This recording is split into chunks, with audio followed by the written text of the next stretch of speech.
امام مہدی کے لشکر کے ساتھ میرا حشر و نشر ہو، امام مہدی کے ساتھ ہمارا۔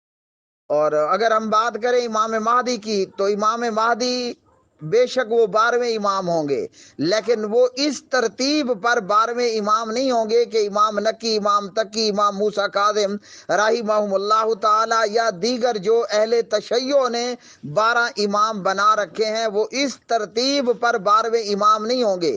ان کی ترتیب ہوگی کہ پہلا امام خلیفہ بلا فصل جناب صدیق اکبر رضی اللہ تعالی عنہ، دوسرے امام اور دوسرے خلیفہ جناب حضرت امام عمر ابن خطاب رضی اللہ عنہ، تیسرے امام اور تیسرے خلیفہ جناب حضرت امام عثمان بن عفان رضی اللہ تعالی عنہ، چوتھا امام اور چوتھا خلیفہ جناب حضرت امام علی علیہ السلام۔ تو اس ترتیب پر آتے ہوئے یہ 12واں امام ہوگا امام مہدی علیہ السلام۔ اور امام مہدی کے حوالے سے یہ بھی بتا دوں کہ امام مہدی وہ شخصیت نہیں ہے جس کے متعلق ایران کا شیعہ یہ عقیدہ رکھتا ہے کہ 12واں امام جو ہے وہ کسی غار کے اندر کہیں کسی دنیا میں، کہیں کسی دنیا کے اندر کسی کونے میں کہیں تورے بورے جیسی غاروں میں چھپ کر بیٹھا ہے۔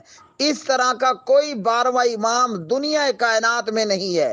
ہاں، صدیوں پہلے سے دجال جو ہے وہ مسیح دجال وہ ضرور زنجیروں میں جکڑ دیا گیا کہیں کسی سمندری جزیرے کے اندر موجود ہے۔ تو اس طریقے پر کوئی 12واں امام نہیں ہے جو ایران کے شیعوں نے عقیدہ بنا رکھا ہے۔ اور اس ویڈیو کے اندر غالباً بیان کرنے والا بریلوی ہے اور سٹیج پر موجود بہت سارے حضرات شیعہ نظر آ رہے ہیں، تو یہ شیعہ نوازی ہے۔ اور یہاں ایک بات بریکٹ میں کرتا چلا جاؤں، ہمارے حبیب اور ہمارے محبوب علامہ حبیب الرحمن یزانی شہید رحمہ اللہ کہا کرتے تھے کہ شیعہ اور بریلوی دوویں ماسی دے پتر نے، مطلب آج 2021 کے اندر یزدانی کے الفاظ یہ بنیں گے کہ یہ دونوں آپس میں کزن ہیں۔ تو امام مہدی ہوں گے کون؟ بے شک وہ 12ویں خلیفہ اور 12ویں امام ہوں گے۔ ان کا نام ہوگا محمد اور ان کے والد محترم کا نام ہوگا عبداللہ علیہ السلام۔ اور جناب امام مہدی حضرت محمد الرسول اللہ صلی اللہ علیہ وسلم کی لخت جگر نور نظر جناب حضرت فاطمہ صلوات اللہ وسلام اللہ علیہا کی اولاد میں سے ہوں گے۔ اور امام مہدی نہ پیدا ہوئے، نہ کہیں تورا بورا میں ہے، نہ کہیں کسی غار کے اندر ہے، نہ کہیں کسی جزیرے پر ہے، وہ ابھی پیدا ہوں گے۔ آج جب میں یہ بات ریکارڈ کر رہا ہوں 18/9/2021 کے اندر، تو امام مہدی کا باپ اور ان کا دادا محترم بھی پیدا نہیں ہوا۔ ابھی امام مہدی محمد بن عبداللہ پیدا ہوں گے، پھر بڑے ہوں گے، ہاں جی، اور پھر وہ سارے معاملات ہوں گے۔ یہاں اس کے بعد آگے چلتے ہیں۔ یہ بیان کرنے والا اس ویڈیو کے اندر کہتا ہے جو 12ویں امام مہدی سے پہلے کے 11 اماموں کو نہیں مانتا، وہ 12ویں کو بھی نہیں مانتا۔ تو کہا کہ امام تقی، امام نکی، امام موسیٰ کاظم رحمہم اللہ تعالی وغیرہ، تو یہ 12 ائمہ کی لسٹ میں تقی، نکی اور کاظم آتے ہی نہیں ہیں رحمہم اللہ تعالی۔ اللہ تعالیٰ کی ان ائمہ پر رحمت ہو۔ وہ جو 12 کی لسٹ ہے وہ صدیق اکبر، فاروق اعظم، عثمان ذو النورین، علی المرتضیٰ سے شروع ہوتی ہے رضی اللہ تعالی عنہم اجمعین۔ اور اسی طرح جو ہے وہ دیگر باتیں جو امام مہدی کے حوالے سے اس خطیب نے کہی ہیں وہ درست نہیں ہیں۔ ان میں سے امام تقی، نکی، امام موسیٰ کاظم یا امام جعفر یہ سرے سے کہیں خلیفہ بنائے ہی نہیں گئے تھے، نہ ان کو حکومت ملی، نہ ان کو امامت ملی۔ یاد رکھیے کہ کسی مسلح کا امام یہاں مراد نہیں ہے، یہاں امام اور ائمہ سے مراد وہ ہے جو مسلمانوں کا خلیفہ رہا، جو مسلمانوں کا بادشاہ رہا، جو مسلمانوں کا امیر رہا۔ کیسے؟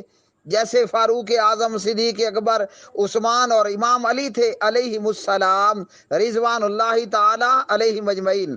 اس لیے امام مہدی کا امام موسیٰ کاظم کی امامت سے کوئی تعلق نہیں ہے۔ نہ معلوم کہ امام تقی، امام نکی، امام موسیٰ کاظم نے کہیں مسجد سنبھالی بھی ہو یا نہ سنبھالی ہو۔ اگر وہ مسجد کے امام رہے تو بھی وہ 12 ائمہ یا 12 خلفاء کے اندر امام نقی تقی امام جعفر کا رحمہم اللہ تعالی ان کا شمار نہیں ہوتا۔ اور یہاں میں یہ بھی بتا دوں کہ جناب حضرت حسین ابن علی علیہ السلام وہ بھی امام نہیں تھے، یعنی امام سے مراد مسلمانوں کے خلیفہ نہیں رہے۔ اور مجھے یہ بھی نہیں معلوم کہ حضرت حسین ابن علی علیہ السلام کسی مسجد کے بھی امام رہے ہوں، واللہ عالم۔ تو ہاں، امام حسن بن علی علیہ السلام وہ ضرور مسلمانوں کے امام اور خلیفہ تھے اور مسلمانوں کے حکمران تھے۔ حضرت امام علی کے بعد خلافت اور امامت جناب حضرت امام حسن کے پاس آئی، اور امام حسن کے بعد امام معاویہ کے پاس آئی رضی اللہ تعالی عنہما۔ تو 12 ائمہ کی لسٹ میں 4 خلفاء ہیں، امام حسن ہیں، اور اسی طرح پھر 12 کی تعداد میں تو امام مہدی محمد بن عبداللہ علیہ السلام وہ آئیں گے، پیدا ہوں گے اور مسلمانوں کے امام بنیں گے۔ اور سبحان اللہ، جب دمشق کی جامع مسجد کے مینار پر جناب حضرت مسیح عیسیٰ ابن مریم علیہ السلام کا نزول ہوگا تو نماز کا وقت ہوگا، اور امام محمد بن عبداللہ اولاد سیدہ فاطمہ میں سے علیہ السلام وہ مصلی امامت پر کھڑے ہو کر امامت کرائیں گے، اور باقی لوگ آپ کی امامت میں آپ کے پیچھے ہوں گے۔ تو ہمارے لیے کہ 2 جماعتوں کو اللہ نے جہنم کی آگ سے بچا لیا، ایک وہ جو غزوہ ہند کرے گی، اور ایک وہ جو جناب عیسیٰ ابن مریم کے ساتھ ہوگی علیہ السلام۔ اور یہ جماعت کیا کام کرے گی؟ دجال، صلیب اور یہود کے خلاف تلوار چلائے گی۔